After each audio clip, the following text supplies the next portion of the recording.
Sujud sahwi ini berbeda dengan yang namanya sujud sajadah, sujud syukur. Sujud sahwi itu dilakukan 2 kali. Kalau sujud sajadah itu 1 kali, sujud syukur itu 1 kali, sujud di dalam sholat setiap rakaat itu 2 kali. Tapi yang namanya sujud sahwi, ketika berada di satu kesalahan maka sujudnya 2 kali.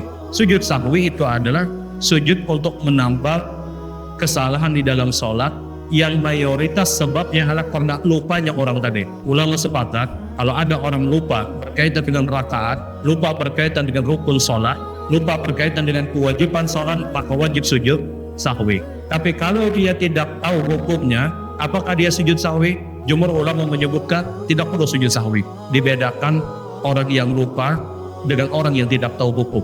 Orang yang lupa dia tahu hukumnya, kemudian terlewatkan dan dia benar-benar lalai akan hukum tersebut, maka sujud sahwi.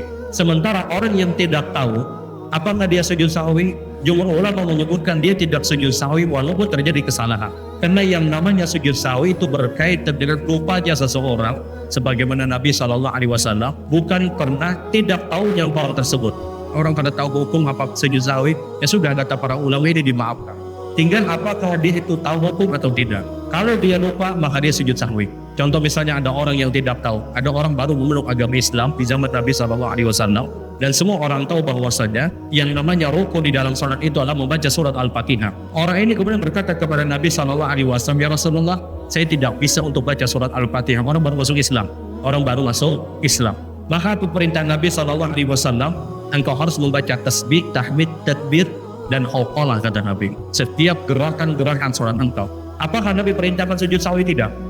Jadi dia takbir Allah Akbar, semestinya baca Al-Fatihah, dia hanya baca subhanallah, alhamdulillah, la ilaha illallah, Allah Akbar, la haula wala quwwata illa billah. Dia tunggu imam, selesai imam takbir ruku, Allah Akbar, dia ruku. Dia tidak hafal bacaan zikir ruku, dia baca lagi subhanallah, alhamdulillah, la ilaha illallah, Allah Akbar, la haula wala quwwata illa billah. Tidak, sami Allahu liman hamidah, semestinya rabbana wa lakal hamdu, dia tidak hafal subhanallah, alhamdulillah, la ilaha illallah, Allah Akbar, la haula wala quwwata illa billah. Kemudian sujud juga demikian. Apakah orang yang diperintahkan untuk sujud sahwi? Tidak.